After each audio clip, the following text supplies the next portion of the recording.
What's up, guys? Mr. Dan here. Welcome back to another Halloween countdown review. I'm trying to get in 13 horror movie reviews for the month of October, and I'm also trying to, with mixed results, mention another channel that's doing some kind of Halloween content or some kind of countdown, whether it's 13 days, 15 days, 31 days with every video. So it's only appropriate today that I mention Horrific Nightmares JM.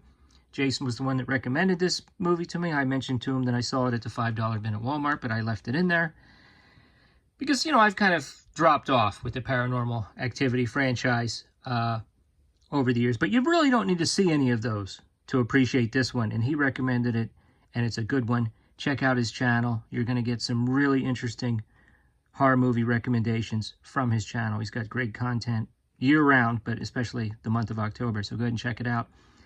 Yeah, listen, I fall into the category of, yeah, I saw a couple of the Paranormal Activity movies, and I kind of like them. I don't know how rewatchable they are. I mean, you know, like 10 minutes go by, and you're like, oh, my God, the bed sheet moved an inch. You know, if you're in that category, or maybe even if you didn't like any of them, I would say give this one a shot. I don't think it has any direct connection to the other films. You get a little more with this one. There's a little more revealed, and it moves along pretty well. And the premise of it, as far as found footage goes, is very solid. It's called Next of Kin, of course. So you have a woman who is reconnecting with the Amish community that she thinks she was a part of before her mom gave her up. So she thinks her mom, who gave her up for adoption, was a part of this community. She meets one of her relatives at a diner, and her and a cameraman and a sound man who they pick up, they've never met before, who turns out to be a real character. They're going to go to this farm, this little community with this extended family, and stay with them and sort of document the experience. So that's the premise for the camera being there, and it works really well because it's an old house. It's creaky. It's a little bit creepy. They see some weird things.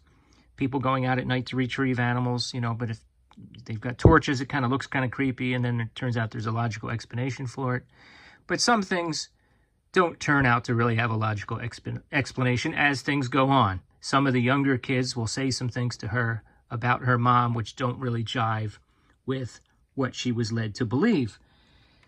And they start to hear kind of creepy things at night, and they go exploring where they're not supposed to and find some places that were not that were supposed to be off limits, and those scenes are really well done. There's definitely something being hidden here, and that's it. You get to see some actual entities or creatures or things or beings in this film, and I know you really barely got to see any of that in some of the other films, so I just wanted to mention that if that was a turnoff to you. You do get a little more action, I think, in this one, and it moves by quick at 98 minutes. And I'll say one more thing about the plot. At one point, they meet someone from the community, actually a mailman, and he just kind of says offhandedly, oh, you know they're not really Amish, right?